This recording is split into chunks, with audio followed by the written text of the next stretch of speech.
What's up, movie fans?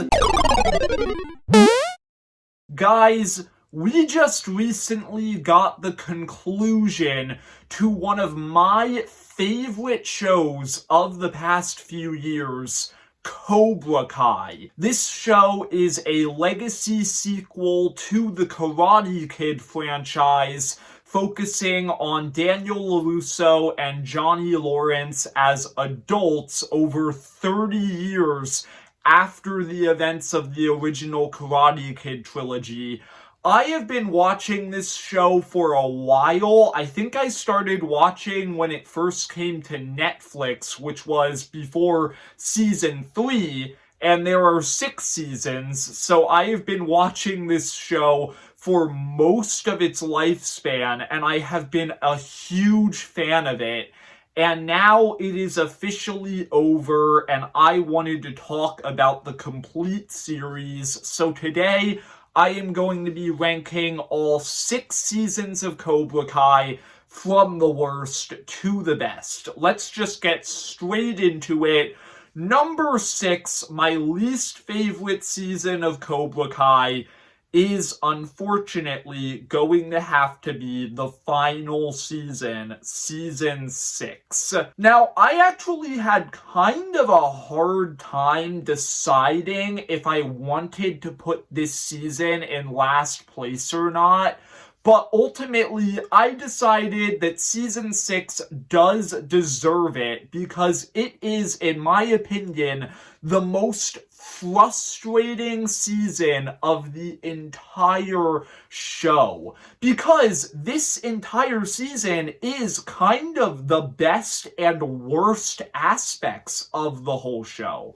When this season first started in parts 1 and part 2, since they released this season in 3 parts, I honestly really didn't like it, and the main reason for that is because season 5 ended in a way that kind of concluded every character's arc. I'm obviously going to get more into that when I talk about season 5, but at the end of it, like, all of the characters have kind of concluded their storylines. Johnny is starting a family. Daniel and Johnny have reconciled.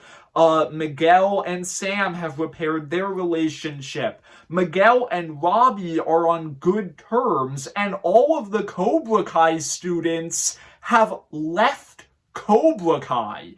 That's it. There's really nothing else to do. So when you start season 6, the only thing that they have left to do is recycling plot lines that we've already done. And that's what annoys me so much about the first 2/3 of this season. All of it is stuff that I've already seen before. Like, we're doing more conflict between Daniel and Johnny, more conflict between Miguel and Robbie, more conflict between Hawk and Dimitri, which has been resolved for like 3 seasons at this point. And it's just so repetitive, in my opinion. And there's like stuff in there that I kind of enjoyed. I actually do like doing this like big world tournament where you're seeing all of these different dojos that they're fighting from different countries. That's kind of cool. But the actual, like, main conflict between the characters just felt so forced and repetitive.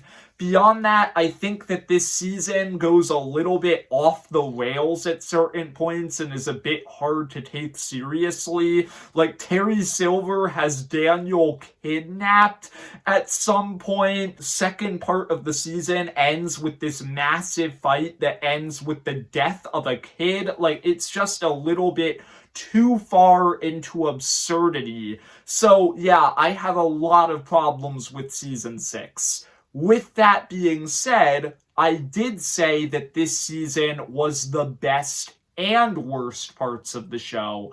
And what I mean by that is I actually really like part 3. I think that they found a way to conclude the show in just such a satisfying way, where in part 3, you kind of get closure to every character's character arc. You have Daniel realizing that he taught his students Miyagi-Do the right way, since Sam and Robbie decide not to fight in the final round of the tournament, which is just really satisfying for all of those characters' arcs. It shows you how far they've come, how much they've learned.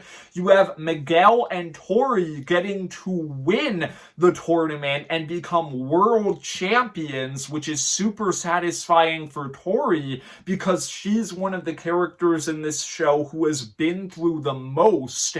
And it's super satisfying for Miguel because he's the character who you've seen come the farthest since you've been watching him since the very first episode of the show. And then there's also a super satisfying arc for Kreese in this season that I wasn't expecting, where he kind of realizes that he has been the bad guy and he apologizes to Johnny, and then Johnny gets the perfect ending to his arc as he has finally put his life back together and started a family, and he gets to call himself a world champion, which is just super satisfying considering where he started at the beginning of the show. So yeah, I have a lot of problems with season 6, but I think they came around in the end. I still can't put it any higher than last place though, because of all of my story problems in the first 2 parts. Moving on, number 5 is Season 5. Now, this is kind of interesting to me because a lot of the stuff that I have to say about Season 5 is actually kind of similar to the stuff that I have to say about Season 6. I think that this season can also get really repetitive at times. A lot of Season 5 kind of feels like a repeat of Season 3, since Daniel has closed down Miyagi-Do and is trying to do things on his own. We've already done that in Season 3. Sam's entire arc in this season, where she's suffering from PTSD from all of the stuff that's happened, and the karate is interfering with her personal life. That was back in Season 3. We already did that. There's just a ton of stuff in this season that feels like it's already been done before. However, none of it is as bad as the repetition in Season 6. Beyond that, Season 5 can also go off the rails at sometimes, especially in the finale where you have all of Daniel's rivals breaking into Terry Silver's house, and then there's this ninja fight where they almost die. Like, that's a little bit absurd, but none of it is as absurd as Season 6. So all of the problems that I have with Season 6, they're also in this season, they're just less bad. And then the stuff that I like about Season 5 is also similar to the stuff I like about Season 6, because I think that Season 5 also kind of works as a final season, since, like I said earlier, you get the conclusion to a lot of characters' arcs here, especially with Johnny realizing that he's going to get to start a family, Amanda realizing that she's been interfering too much with Daniel's karate life and he really does need it. It's a part of him. Miguel and Robbie reconcile in this season, which is really satisfying. And then Tori gets this whole redemption arc, and all of the Cobra Kai students realize that Silver is a monster and leave Cobra Kai. Like, all of that is actually super satisfying, conclusive stuff, but none of it is as satisfying as the stuff that happens in Season 6. So Season 5 is kind of interesting to me because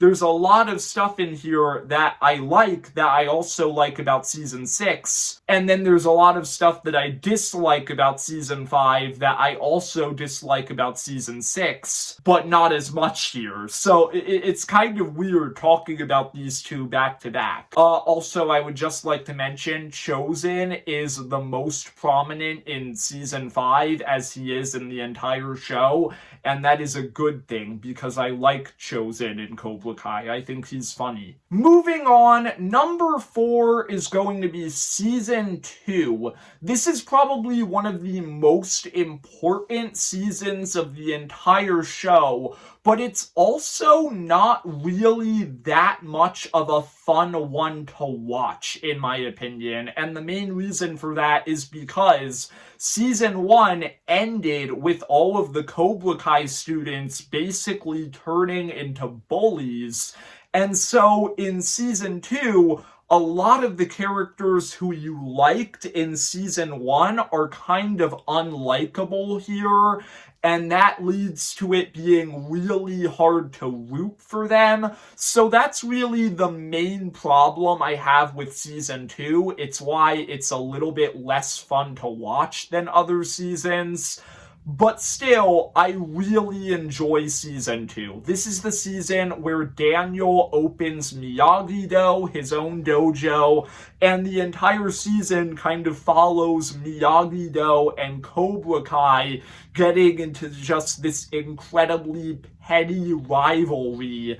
And I think that that's a lot of fun, and it also just escalates more and more as the season goes on until eventually you get to the school fight at the end of the season, which is one of the most shocking moments in the entire show. And in a lot of ways, it's kind of a turning point for the whole show, and I think that that's just a fantastic sequence. You also get a lot of character arcs in here, as Miguel kind of realizes that what happened at the end of season 1 was going a little bit too far, and he's become a bully. And throughout the season, he kind of gets a redemption arc and realizes that what he's been doing is wrong. And then Johnny also gets a similar arc where he realizes that he's been teaching his students the wrong way, and he kind of tries to correct it, but by the end of the season, he ends up being too late as his students are too far gone and they go with Kreese. I also really like adding Kreese into the mix in this season. I think that he is a great, manipulative, hateable villain in this season. So yeah, there's a lot of things that I really like about season 2. It's just not as fun as some of the other seasons. Number 3, season 3. Now this is a season that I personally really like. This entire season is kind of an aftermath season, since it all follows the aftermath of the massive school fight at the end of season 2, which, like I said, is a turning point for the entire show. And so all of the characters kind of start season 3 at rock bottom, and it's a super satisfying season because you get to see all of them work their way back up and improve as people. At the start of this season, Daniel is kind of unsure of how to continue Miyagi-Do after the events of season 2, and then he goes back to the town from Karate Kid Part 2, meets up with the characters from that movie again, and ends up improving by reconciling with his other biggest rival, Chosen, and it's a super satisfying, compelling storyline. Sam is kind of going through trauma and PTSD from season 3, and Daniel kind of helps her overcome it and stand up to Tori. You get Hawk kind of having a redemption arc in this season where he realizes that he has been a massive jerk and he ends up betraying Cobra Kai and going to Miyagi-Do at the end of the season. And then Johnny and Miguel have the best arc in this season, since in this season they've separated themselves from Cobra Kai, so they're able to go back to their dynamic from season 1. And it's just a super heartfelt journey as you have Johnny helping Miguel walk again, and it's able to be really, really emotional.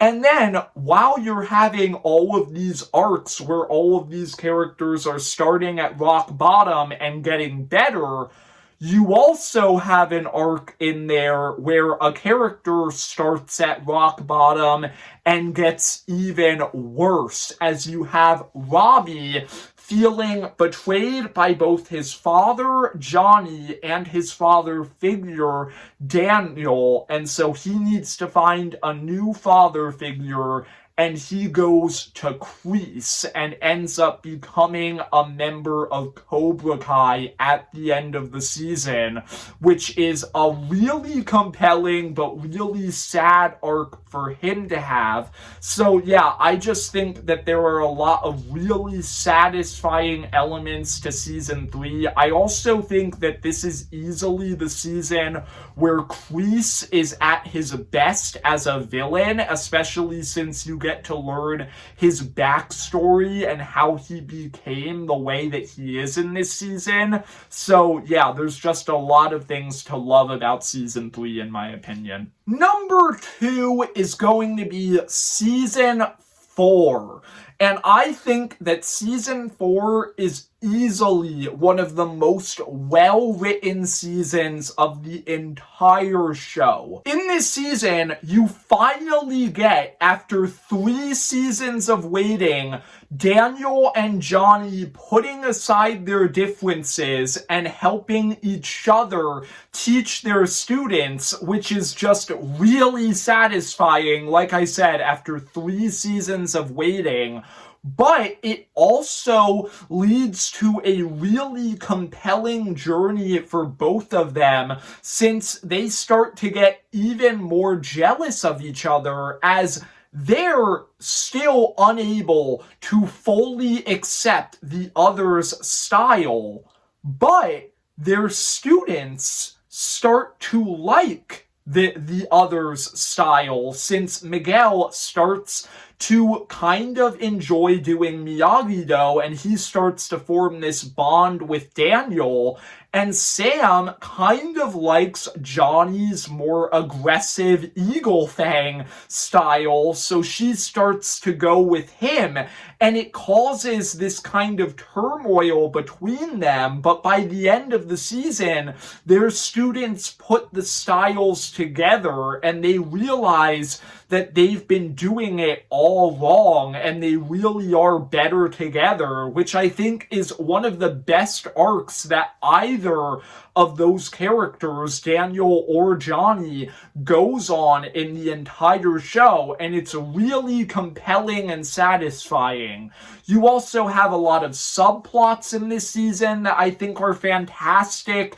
This season starts to humanize Tori a little bit more after she was an incredibly unlikable character in seasons 2 and 3, and you start to kind of realize where she's coming from, and I think that that's super interesting.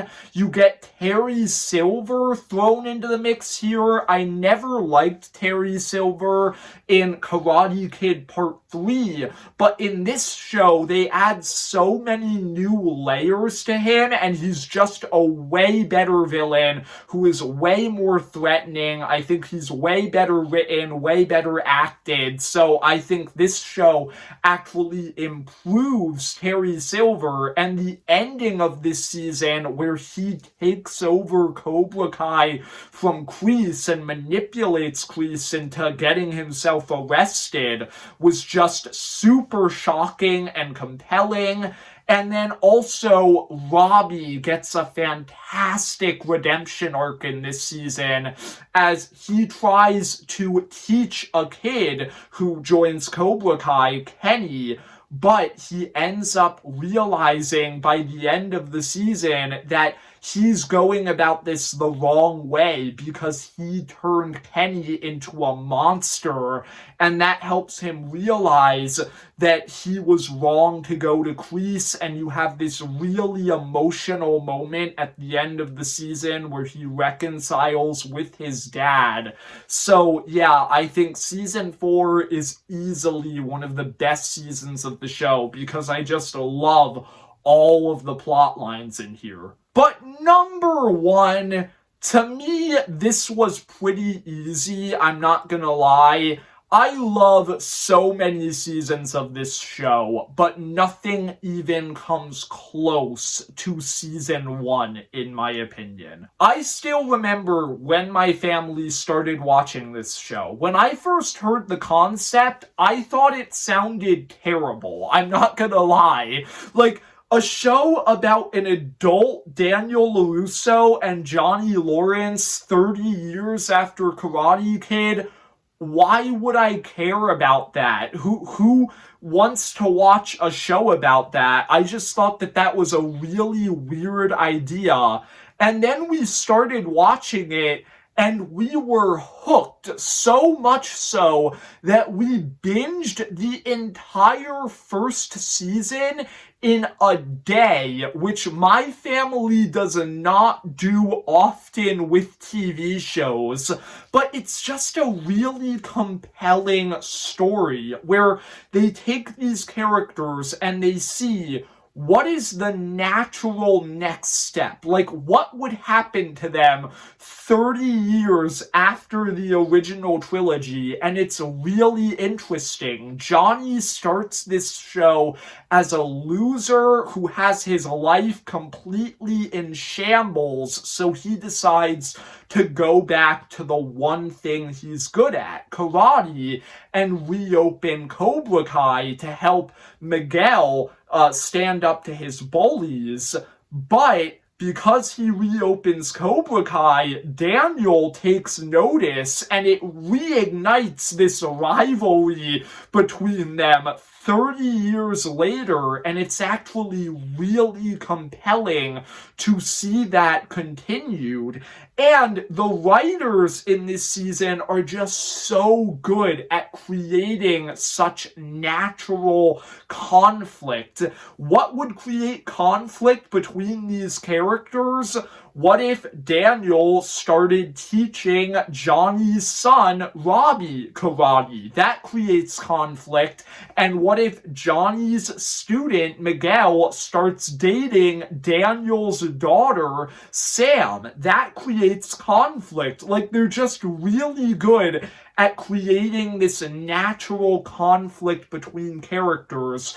I think Miguel is a standout in this season. He's just a really interesting, likable, sweet character, and I love his dynamic with Johnny. It is the heart and soul of this season, and if we're being honest, it is the heart and soul of the entire show, and I think that it's fantastic here. And then the way that the season ends is perfect, in my opinion, as you have the Cobra Kai students going to the All Valley tournament to, like, win it, and they do win at the end of the season, which should be satisfying, but it's not, because the way that they won was wrong.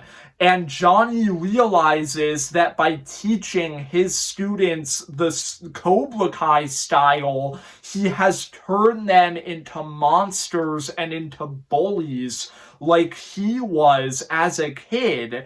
And it's not an insanely satisfying ending, but it is the right ending. It's the interesting ending that makes you think about this journey that you've been on throughout this season, and it makes you want to see more. So yeah, season 1 as Cobra Kai was just truly a shockingly good phenomenon, in my opinion. So it is my favorite season of the show. I hope you enjoyed this video. If you did, leave a like and subscribe. Comment down below, what is your favorite season of Cobra Kai? And see ya, movie fans.